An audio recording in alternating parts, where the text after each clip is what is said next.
Nah, selanjutnya ini tentang pengalaman internshipnya Imam. Oke, di sini belum dijelasin selama internship itu ngapain gitu ya. Udah dijelasin sebenarnya di assign sebagai apa kayak gitu. Tapi harus lebih dalam lagi tunjukin inisiatif yang pernah kamu lakukan. Kayak perubahan apa sih, dampak apa sih gitu ya yang kamu berikan kontribusinya untuk PIS ini, Pertamina International Shipping gitu. Oke. Jadi harus show off ini loh, kamu tuh secara aktif berpartisipasi dalam hal apa gitu. Misalnya, let's say tadinya di Pertamina tuh nggak ada inovasi ini, terus kamu ngasih masukan. Atau misalnya karena memang posisinya intern gitu ya, belum sedalam itu, mungkin kamu bisa ceritakan kontribusi kamu dalam tim gitu. Dalam tim waktu itu ada sempat dapat challenge apa, tugas apa, terus kamu ngasih ide apa gitu ya. Atau apapun itu, intinya yang kelihatan berdampak. Nah, di sini belum terlalu jelasin dampak yang kamu berikan gitu ya. Oke, berikutnya di sini juga, di sini kamu sempat jelasin. These events at PIS taught me that companies tend to shift towards sustainability if it benefits the business. Gitu. Ini mungkin kayak oke, banyak yang tahu ya bahwa biasanya kalau menguntungkan dilakukan, kalau nggak menguntungkan ya nggak dilakukan. Gitu. Tapi lagi kita harus hati-hati teman-teman, jangan sampai kita terkesan subjektif, apalagi mengeneralisir, stereotyping. Gitu. Makanya kalau mau aman teman-teman harus pakai data. Toh data ini bakal ngebantu banget backup argumen teman-teman ketika nanti wawancara. Karena wawancara juga harus berbasis data gitu ya.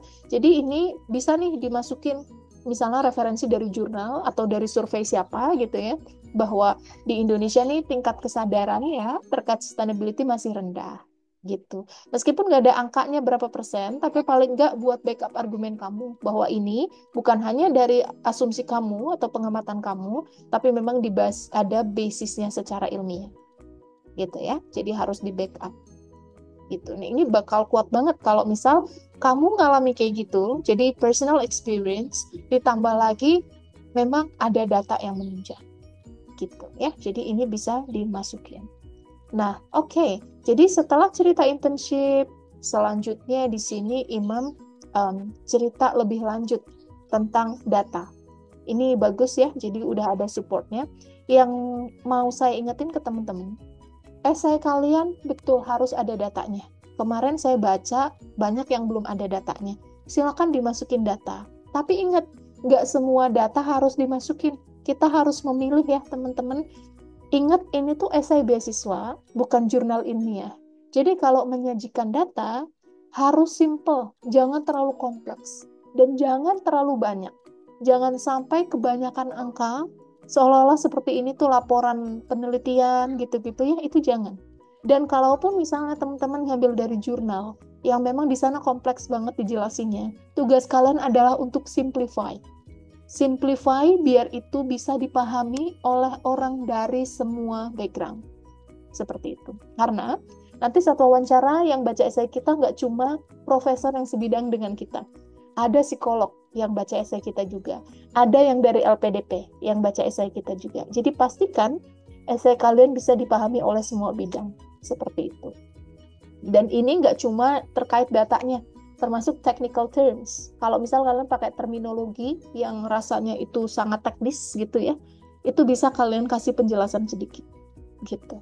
Oke? Karena esensinya adalah seberapa mudah esai kita dipahami. Kayak gitu. Makanya kalau teman-teman yang sempat pakai AI, hati-hati juga. Kadang AI itu kan bahasanya kaku gitu ya. Jadi harus dibuat lebih humanis biar bisa lebih mudah dipahami. Seperti itu. Nggak usah memaksakan pakai vocab yang advance karena ini bukan IELTS writing gitu ya. Yang penting bisa dipahami